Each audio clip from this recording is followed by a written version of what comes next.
नमस्कार दोस्तों, स्वागत है आपका ट्रैवलिंग क्रिएचर के एक नए वीडियो में। आज के इस वीडियो में मैं आपके साथ शेयर करने वाला हूं कोलकाता का 7 डेज़ ऑफ टूर आइटनरी।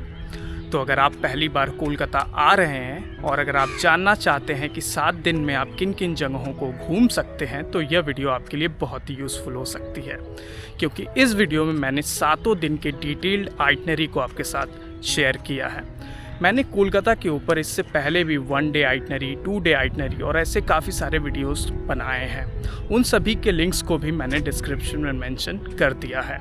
आप चाहें तो आप उन्हें भी चेकआउट कर सकते हैं। तो चलिए इसी के साथ शुरू करते हैं Kolkata 7 days of tour itinerary.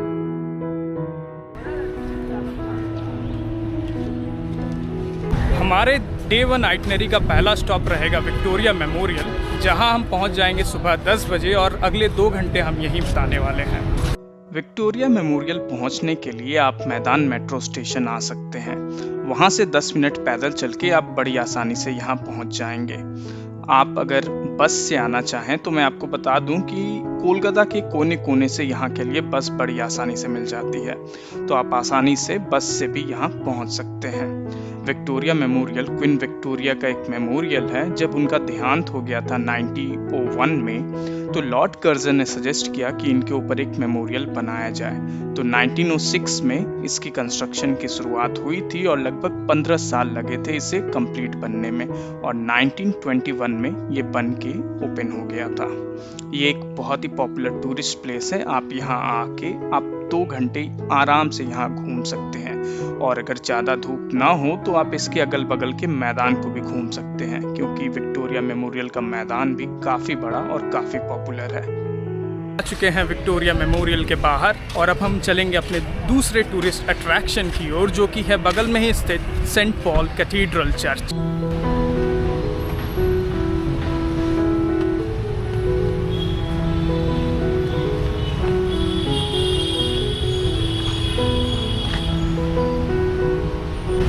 हमारे आज के आइटनरी का अगला प्लेस है सेंट पॉल्स कैथीड्रल चर्च, जहां हम बिताने वाले हैं अपना अगला आधा घंटा, यानी 12:15 से लेकर 12:45 तक।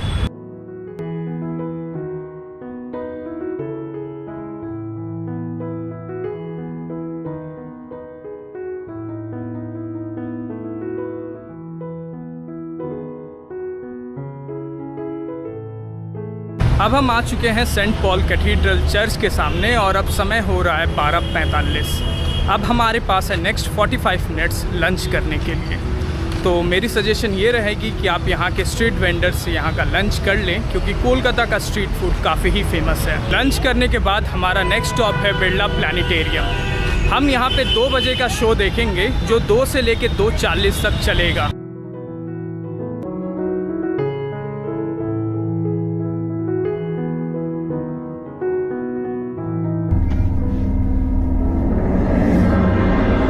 आ चुके हैं बिरला प्लानिटेरियम से बाहर और अब हम चलेंगे इंडियन म्यूज़ियम की तरफ। यहाँ से पैदल जाने में इंडियन म्यूज़ियम में लगभग 10 से 15 मिनट का समय लगेगा।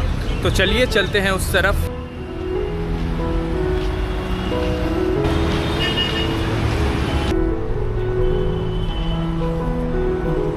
लगभग 20 मिनट पैदल चल के हम पहुँच चुके हैं अपने अगले डेस्टिनेशन के पास, जो कि है इंडियन म्यूज़ियम।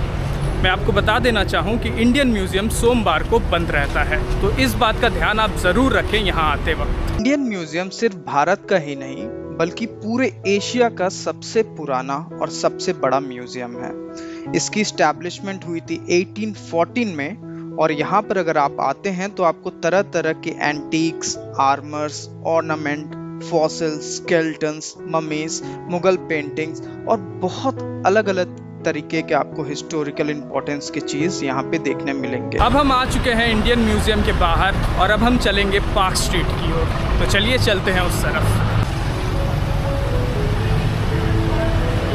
पार्क स्ट्रीट घूमने के बाद आप बगल में ही स्थित स्प्लैनेड मार्केट को भी घूम सकते हैं। स्प्लैनेड और पार्क स्ट्रीट घूमते घूमते आपका पहला दिन का आइटनरी कंप्लीट हो जाएगा। ये एक परफेक्ट प्लेस है कुछ खाने के लिए और पहला दिन को वाइंड डाउन कर देने के लिए।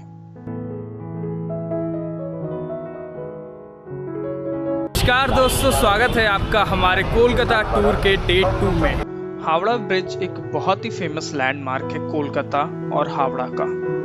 इसे ऑफिशियली रविंद्र सेतु के नाम से जाना जाता है और इसकी कंस्ट्रक्शन की शुरुआत 1936 में हुई थी। 1942 में इसकी कंस्ट्रक्शन कंप्लीट हो गई थी और 1943 में इसे ओपन कर दिया गया था। आप अगर ट्रेन से हावड़ा आते हैं तो आप हावड़ा ब्रिज ऐसे ही देख लेंगे, क्योंकि कोलकाता एंटर करने के लिए आपको इस ब्रिज से ही जाना पड़ेगा। आप इसमें 5, 10, 15 मिनट वॉक कर सकते हैं और उसके बाद हम चलेंगे अपने नेक्स्ट डेस्टिनेशन की ओर। हमारे डे 2 आइटनरी का अगला स्टॉप है रेलवे म्यूजियम हावड़ा। इस म्यूजियम को 2006 में ओपन किया गया था और यहाँ पे आपको तरह तरह के पुराने इंजन्स, कोचेस, लोकोमोटिव्स रखे हुए मिलेंगे। इन्हें देखकर आप काफ़ी कुछ जान पाएंगे रेलवे के बारे में। अगर आपको इन चीज़ों में दिलचस्पी है तो आपको यहाँ पे बहुत ही अच्छा लगेगा। यहाँ पे एक टॉय ट्रेन भी है, आप उसे भी चढ़ सकते हैं और इस पूरे पार्क को, इस पूरे म्यूजियम को आप उस टॉय ट्रेन के द्वारा घूम सकते हैं।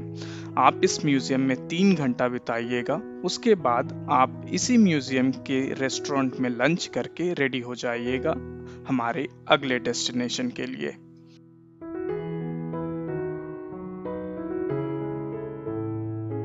रेलवे म्यूजियम घूमने के बाद और लंच करने के बाद अब हमारा अगला डेस्टिनेशन रहेगा बेलूर मठ, जिसके लिए हमें हावड़ा बस स्टॉप से बस लेना पड़ेगा। ये है हावड़ा बस स्टैंड। यहाँ से आपको बेलूर मठ के लिए डायरेक्ट बसेस मिल जाएंगी। बस नंबर को मैंने डिस्क्रिप्शन में मेंशन कर दिया है, आप वहाँ से चेकआउट कर सकते हैं। आप अगर हावड़ा स्टेशन से बस लेके यहाँ आते हैं तो आपको यहाँ पे ही उतरना होगा, जो कि है बेलूर मठ का बस स्टैंड, और फिर आप सीधा चल सकते हैं बेलूर मठ की ओर। मेरे पीछे आप देख पा रहे हैं श्री रामकृष्ण टेम्पल। यही है मेन टेम्पल बेलूर मठ का। इसके अंदर जाने के लिए आपको अपने शूज़ काउंटर में जमा करके आने होंगे, या तो फिर आप चाहें तो आप मंदिर के गेट पे भी रख के जा सकते हैं।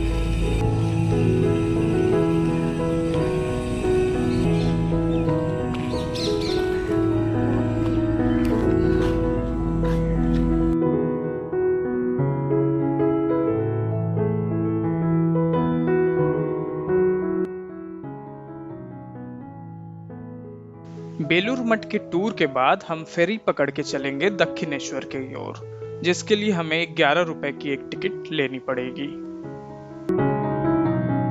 फेरी की सर्विस सुबह 7:30 बजे से शुरू हो जाती है और हर आधे घंटे में आपको एक फेरी मिल जाएगी दक्षिणेश्वर जाने के लिए।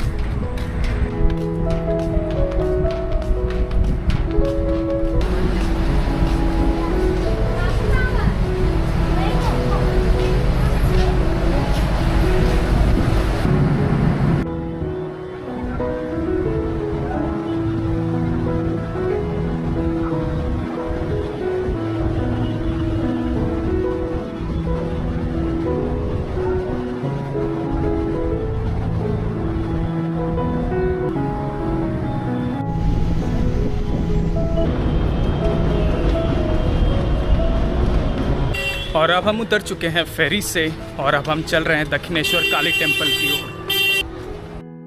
दक्षिणेश्वर टेम्पल हमारे डे 2 आइटनरी का आखिरी स्टॉप है, तो आप यहाँ पे कुछ समय आराम से बिता सकते हैं। माँ की पूजा करने के बाद आप यहाँ गंगा के किनारे बैठ के भी कुछ समय बिता सकते हैं, उसमें भी आपको काफ़ी ही अच्छा लगेगा।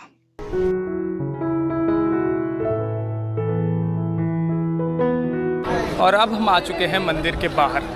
टोटल पूजा करने में हमें केवल 15 मिनट का ही समय लगा, क्योंकि थर्सडे होने की वजह से क्राउड काफ़ी ही कम था।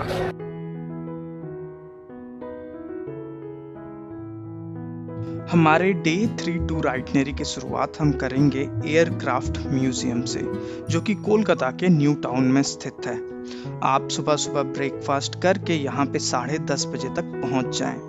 इस म्यूजियम में आपको एक नेवल एयरक्राफ्ट देखने मिलेगा, जो कि एक्चुअली इंडियन नेवी के द्वारा यूज किया गया था। इस एयरक्राफ्ट का नाम है टुपोलेव Tu-142। आप इस म्यूजियम में आते हैं तो आपको इस नेवल एयरक्राफ्ट के अंदर भी जाने का मौका मिलेगा। आप इसे अंदर से देख सकते हैं और जान सकते हैं कि एक नेवल एयरक्राफ्ट अंदर से कैसा दिखता है। इस म्यूजियम में 1.5 घंटे का समय आप आराम से बिता सकते हैं सुबह 10:30 बजे से लेके 12 बजे तक। और उसके बाद हम चलेंगे अपने अगले डेस्टिनेशन की ओर, जो कि है इको पार्क कोलकाता। और फाइनली हम पहुंच चुके हैं इको पार्क। इको पार्क में एंटर करने के लिए 6 अलग अलग गेट्स हैं, 1, 2, 3, 4, 5 एंड 6। आप किसी भी गेट से एंटर कर सकते हैं, लेकिन बस से आ रहे हैं तो मोस्ट लाइकली आप 1, 2, 3 या 4 से ही एंटर करेंगे, क्योंकि 5 और 6 गली के अंदर में है। और इको पार्क के अंदर आपको बहुत कुछ देखने मिलेगा, इंक्लूडिंग जैसे कि आप सामने देख पा रहे हैं जापानीज फॉरेस्ट, आईफिल टावर। यहाँ पे आपको बोटिंग की फैसिलिटी मिलेगी, यहाँ पे आप साइकिलिंग कर सकते हैं, यहाँ बटरफ्लाई गार्डन है, यहाँ मास्क गार्डन है, यहाँ पे स्कल्पचर गार्डन है, यहाँ पे बहुत ही कुछ है। इको पार्क में आप आराम से 4-5 घंटा अगला बिता सकते हैं। इको पार्क भारत का सबसे बड़ा अर्बन पार्क है। यहाँ पे करने के लिए काफ़ी सारे एक्टिविटीज़ हैं और देखने के लिए काफ़ी सारे थीमेटिक पार्क्स हैं। तो इको पार्क के ऊपर मैंने एक डेडिकेटेड ब्लॉग बनाया हुआ है और उसकी लिंक को मैंने डिस्क्रिप्शन में मेंशन कर दिया है। आप चाहें तो आप उसे चेकआउट कर सकते। इको पार्क घूमने के बाद हम पहुंचेंगे विश्व बांग्ला गेट, जो कि एक हैंगिंग रेस्टोरेंट है। आप यहाँ पे आएंगे, आप काउंटर पे जाके पहले अपना नाम लिखा लेंगे और फिर जैसे ही आपका समय आएगा आप ऊपर जाके यहाँ पे डिनर कर सकते हैं। यहाँ पे डिनर की एक रिक्वायरमेंट ये है कि पर पर्सन आपको 500 रुपीज़ का बिल बनाना पड़ेगा। आप अगर यहाँ पे डिनर नहीं करना चाहते हैं और अगर आपको केवल विश्व बांग्ला गेट घूमना है, तो आप 5:30 बजे यहाँ पे आ सकते हैं और अपने बुक माई शो ऐप से यहाँ के घूमने का एक टिकट काट के सिर्फ 100 रुपये दे के आप इसे घूम सकते हैं। लेकिन मैं आपको रेकमेंड करूँगा कि अगर आप यहाँ आ रहे हैं तो आप यहाँ पे लंच या डिनर करके जाएं, ताकि आपके जो 500 रुपीज़ है वो पूरे वर्थ इट हो और आपका एक मील भी प्रॉपर हो जाए। और विश्व बांग्ला के साथ ही हमारा डे 3 का सफर होता है समाप्त।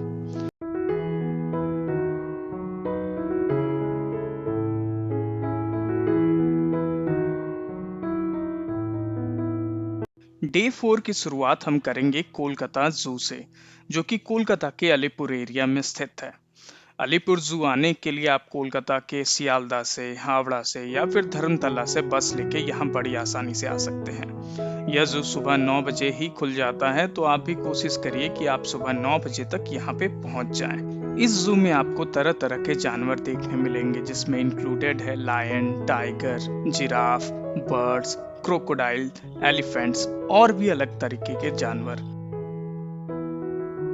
12 बजे तक जू घूमने के बाद आप यहीं पे लंच कर सकते हैं या फिर आप जू के बाहर जाके भी रेस्टोरेंट में लंच कर सकते हैं। 12 से 1 तक आप लंच कंप्लीट कर लें और फिर अब हम चलेंगे अपने अगले डेस्टिनेशन की ओर, जो कि है अलीपुर जेल म्यूजियम।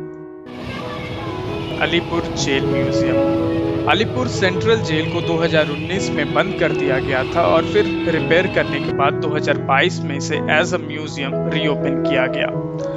यह जेल इसलिए काफी ही फेमस था क्योंकि यहाँ पे काफी नामी गिरामी फ्रीडम फाइटर बंद थे, जिसमें इंक्लूड हैं हमारे प्रिय नेताजी सुभाष चंद्र बोस। उनके अलावा BC रॉय, ऋषि अरविंदो और पंडित नेहरू को भी यहाँ पे बंद करके रखा गया था। अगर आप यहाँ आना चाहें तो आप जतीन दास मेट्रो स्टेशन आ सकते हैं, वहां से ऑटो या बस पकड़ के आप बड़ी आसानी से यहाँ आ सकते हैं। आप बस से आना चाहें तो आप हाजड़ा मोड़ बस से आ सकते हैं और वहां से बस या ऑटो लेके यहाँ पे बड़ी आसानी से आ सकते हैं। यह म्यूजियम मंडे को बंद रहता है, उसके अलावा वीक में सभी दिन खुला रहता है। आप अगले 3 घंटे इस म्यूजियम को बड़ी आराम से घूम सकते हैं। लगभग 4:30 बजे तक आप इस म्यूजियम को घूम लीजिए और उसके बाद यहाँ से निकल के आप एक टैक्सी लेके पहुँच जाइए प्रिंसेप घाट, जो कि हमारे आज के दिन का आखिरी डेस्टिनेशन भी होगा। घाट फेमस है एक पैलेडियन पॉर्च के लिए, जिसे आप अभी अपने स्क्रीन पे देख पा रहे हैं। इस पॉर्च को बनाया गया था जेम्स प्रिंसेप के मेमोरी में और इसी के बगल में है एक बहुत ही ब्यूटीफुल घाट जिसे हम प्रिंसेप घाट बोलते हैं। और यहाँ पर अगर आप शाम को आते हैं तो आपको काफ़ी सारे कपल्स और फ्रेंड्स ग्रुप बैठे हुए मिलेंगे। आप अगर यहाँ आते हैं तो आप यहाँ पे बोटिंग करना बिल्कुल भी ना भूलें, क्योंकि बोटिंग से जो नज़ारा आपको देखने मिलेगा वो काफ़ी ही सुंदर रहता है और बोटिंग का जो एक्सपीरियंस रहता है वो भी काफ़ी अच्छा रहता है। इन सभी के ऊपर एक डिटेल वीडियोस मैंने बनाए हुए हैं, तो आप चाहें तो आप उन्हें भी चेकआउट कर सकते हैं। उन सभी के लिंक्स को मैंने डिस्क्रिप्शन में मेंशन कर दिया है।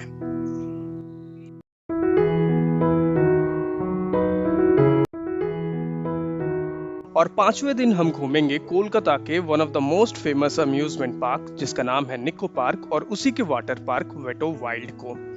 तो आप सुबह नाश्ता करके सुबह 11 बजे तक यहाँ पे पहुँच जाएं और इसमें एंटर करके आप अगले 3 घंटे यहाँ के ड्राई पार्क को घूमें। हो सकता है ड्राई पार्क को घूमने में आपको उससे भी ज़्यादा समय लग जाए अगर आप वीकेंड पे आते हैं तो। अगर आप वीकडेज में आते हैं तो 3 से 4 घंटे में आप ड्राई पार्क मोस्टली सब घूम लेंगे।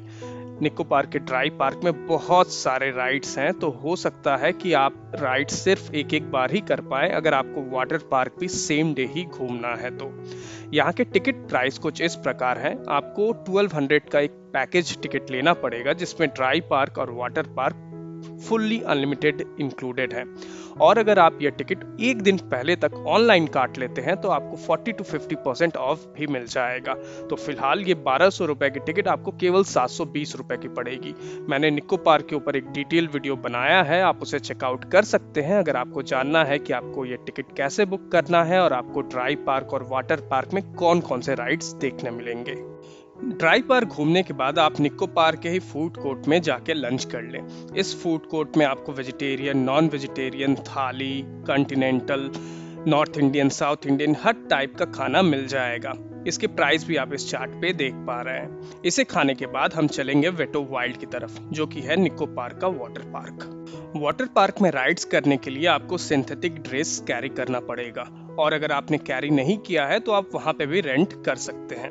रेंट के चार्जेस, ड्रेस के चार्जेस, ये सब मैंने जो एक डेडिकेटेड वीडियो बनाया है निको पार्क के ऊपर उसमें बताया है, और उस वीडियो के लिंक को मैंने इस वीडियो के डिस्क्रिप्शन में दे दिया है। आप चाहें तो आप उसे भी चेकआउट कर सकते हैं। यहाँ पे काफ़ी सारे राइड्स हैं और सबको घूमने में आपको अच्छा खासा समय लग जाएगा। और इसी के साथ आपके 5th डे की टूर आइटनरी होती है समाप्त। यहाँ पे आप अपने समय के हिसाब से शाम 6 बजे तक आराम से घूम सकते हैं और फिर यहाँ से निकल के आप अपने घर की तरफ या होटल की तरफ रवाना हो जाएं। हम अपने 6ठे दिन की शुरुआत करेंगे जोरासांको ठाकुरबाड़ी से, जो कि रविन्द्रनाथ टैगोर का एंसेस्ट्रल होम है। इसे रविंद्र भारती म्यूजियम के नाम से भी जाना जाता है। यह कोलकाता के गणेश टॉकीज एरिया में पड़ता है, और अगर आप यहाँ आना चाहें तो आप गिरीश पार्क मेट्रो स्टेशन आ सकते हैं और वहाँ से पैदल चल के आप यहाँ बड़ी आसानी से आ सकते हैं। यहाँ की टाइमिंग रहती है सुबह 10:30 बजे से शाम के 4:30 बजे तक। यह सोमवार को छोड़ के वीक में सभी दिन खुला रहता है। इसकी एंट्री टिकट प्राइस है 20 रुपीज, जो कि समय के साथ अपडेट हो सकती है, तो मैं डिस्क्रिप्शन को भी अपडेट कर दूंगा। अगर आप ग्राउंड पे फोटोग्राफी करना चाहें तो आप 50 रुपए की टिकट ले सकते हैं, जिससे आप कैमरा से फोटोग्राफी कर सकते हैं केवल ग्राउंड पे। म्यूजियम के अंदर किसी भी प्रकार की फोटोग्राफी अलाउड नहीं है। इस म्यूजियम में आप लगभग 3 घंटे बिताएं, 11 बजे से लेकर दोपहर के 2 बजे तक, और उसके बाद आप यहाँ से बाहर निकल के यहीं बगल में कहीं पे लंच कर लें। इसके अगल बगल आपको काफ़ी स्ट्रीट फूड ऑप्शंस मिल जाएंगे, और आप चाहें तो आप किसी लोकल रेस्टोरेंट में भी जाके लंच कर सकते हैं। लंच करने के बाद हम चलेंगे अपने दूसरे आइटनरी की ओर आज के दिन के लिए। लंच करने के बाद हम पहुंच जाएंगे अपने अगले टूरिस्ट अट्रैक्शन की ओर, जो कि है मिलेनियम पार्क। मिलेनियम पार्क लगभग 4 किलोमीटर की दूरी पे है जोरासांको ठाकुरबाड़ी से, और यहाँ आने के लिए आपको डायरेक्ट बसेस मिल जाएंगी। यहाँ एंटर करने के लिए आपको कोई भी एंट्री फीस नहीं देनी पड़ती है। ये एक फ्री एंट्री पार्क है जो कि हुगली नदी के किनारे पे स्थित है। यहाँ पे बैठ के आपको ठंडी ठंडी हवाओं का लुत्फ उठाने मिलेगा, और चिल करने के लिए ये एक बहुत ही आइडियल प्लेस हो सकता है। ये एक कपल फ्रेंडली पार्क है, तो यहाँ पर अगर आप आते हैं तो आपको काफ़ी सारे कपल्स बैठे हुए देखने मिल सकते हैं। यहाँ पे लगभग 2 घंटे का समय बिताने के बाद हम चलेंगे कोलकाता हेरिटेज रिवर क्रूज का सफर करने। यह क्रूज हमें गंगा नदी का सैर कराएगी 90 मिनट के लिए, और ये जस्ट मिलेनियम पार्क के गेट से ही खुलती है, तो आपको ज्यादा दूर जाने की कोई दरकार भी नहीं पड़ेगी। इसकी टिकट प्राइस है 190 रुपीज़ पर हेड और वीक डेज में यानी मंडे टू फ्राइडे ये शाम 6 बजे से छोड़ी जाती है। वीकेंड्स में यानी सैटरडे और संडे को ये शाम 5 बजे और शाम 6:45 से छोड़ी जाती है। तो आप अपने सुविधा अनुसार किसी भी टाइम की ये क्रूज पकड़ सकते हैं और इस पे 90 मिनट के लिए बिल्कुल आराम से चिल कर सकते हैं। इस क्रूज में 2 डेक्स हैं, एक लोअर डेक और एक अपर डेक। लोअर डेक में आपको फूड आइटम्स मिल जाएंगे जैसे कि chop, chips, cold drinks, ice cream, ये सब आप लोअर डेक से खरीद के खा सकते हैं। और अपर डेक में लाइव म्यूजिक का बंदोबस्त किया गया है, तो आप लाइव म्यूजिक का लुत्फ उठा सकते हैं। उसके अलावा जो आपको सीनरी देखने मिलेगा वो बहुत ही मनमोहनीय रहेगा।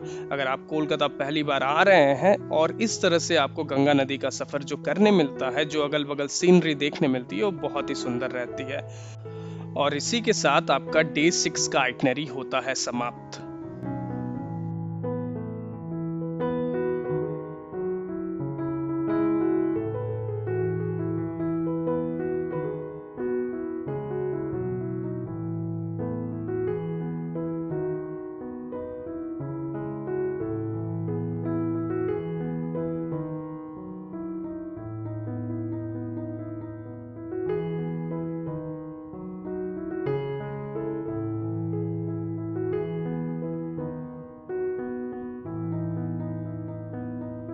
और हमारे 7th डे यानी फाइनल डे आइटनरी के लिए हम आएंगे कोलकाता के साइंस सिटी में, जो कि एक बहुत ही फेमस साइंस पार्क है।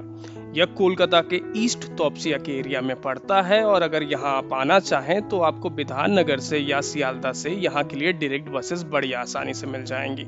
आप चाहें तो आप टैक्सी उबर करके भी यहाँ बड़ी आसानी से आ सकते हैं। यहाँ की टाइमिंग रहती है सुबह 10 बजे से शाम के 7 बजे तक और ये वीक में सभी दिन खुला रहता है। यहाँ की टिकट प्राइस कुछ इस प्रकार है। एंट्री के लिए आपको 70 रुपीज़ का टिकट लेना पड़ेगा, लेकिन इसके अंदर काफ़ी अलग अलग तरीके के शोज होते हैं, जैसे कि dark ride, panorama show, space theatre 3D, normal 3D, time machine, there is ropeway, there is a road train. इन सभी के लिए आपको अलग अलग टिकट्स लेने पड़ेंगे। यहाँ पे कुछ कॉम्बो टिकट्स भी बेचे जाते हैं, जैसे कि एक 210 रुपए का कॉम्बो, एक 330 रुपए का कॉम्बो। लेकिन किसी भी कॉम्बो में आपको रोप वे या रोड ट्रेन या 3D शो की टिकट नहीं मिलती है, तो आप अपने हिसाब से कॉम्बो टिकट या जनरल टिकट लेके अलग अलग टिकट भी काट सकते हैं। इसके अंदर आप बाहर से खाना ला सकते हैं, तो अगर आप चाहें तो आप घर से कुछ खाना ला के यहाँ के पार्क पे बैठ के भी कुछ समय बिता सकते हैं। यहाँ पे इतने सारे राइड्स हैं कि सब अगर आप करते हैं तो आपको ईजिली 4-5 घंटे का समय लग जाएगा। यहाँ पे 4-5 घंटे बिताने के साथ साथ आप इसके अंदर कुछ स्टॉल्स में यहाँ पे लंच कर सकते हैं, या फिर आप घर से लाया हुआ खाना भी इसमें बैठ के आराम से खा सकते हैं। यहाँ से लगभग आप 4 बजे बाहर निकलेंगे और बाहर निकल के या तो फिर आप अपना कोलकाता का टूर आइटनरी खत्म करके डायरेक्ट अपने होटल या घर जा सकते हैं, या फिर अगर आपको शाम का समय कुछ वाइंड डाउन करना है तो आप बगल के ही मनी स्क्वायर मॉल में जा सकते हैं। वह मॉल यहाँ से बस कुछ ही किलोमीटर की दूरी पे है और अगर आप चाहें तो आप बस लेके वहाँ बड़ी आसानी से पहुँच सकते हैं। आप टैक्सी या उबर करके भी वहाँ बड़ी आसानी से पहुँच सकते हैं। वहाँ पे आपको बहुत सारे रेस्टोरेंट्स मिल जाएंगे, फूड कोर्ट बहुत सारे हैं वहाँ पे। आप चाहें तो वहाँ पे कुछ भी खाना खा सकते हैं। आप चाहें तो आप एक मूवी देख के भी अपने कोलकाता टूर आइटनरी को खत्म कर सकते हैं। तो ये था हमारा सफ़र कोलकाता के 7 डेज ऑफ टूर आइटनरी का। कोलकाता में इतने सारे प्लेसेस हैं कि ऑब्वियसली अभी भी काफ़ी सारे प्लेसेस छूट गए हैं। अगर आपको ऐसा लगता है कि ऐसे कुछ प्लेसेस हैं जिन्हें इस वीडियो में बिल्कुल ही इंक्लूड होना चाहिए था लेकिन मैंने इंक्लूड नहीं किया, तो आप उसे कमेंट करके ज़रूर बताएं। मुझे उम्मीद है आपको इस वीडियो में मेरे साथ काफ़ी ही अच्छा लगा होगा। ऐसे और वीडियोस देखने के लिए आप मेरे चैनल को सब्सक्राइब करना ना भूलें। अगर आपको इस वीडियो से या इन किसी भी जगह से रिलेटेड कोई भी जानकारी चाहिए तो आप कृपया कमेंट करें। आपकी उस कमेंट को मैं ज़रूर चेक करूंगा और आपको सटीक से सटीक जानकारी देने की पूरी कोशिश करूंगा। यह वीडियो देखने के लिए धन्यवाद।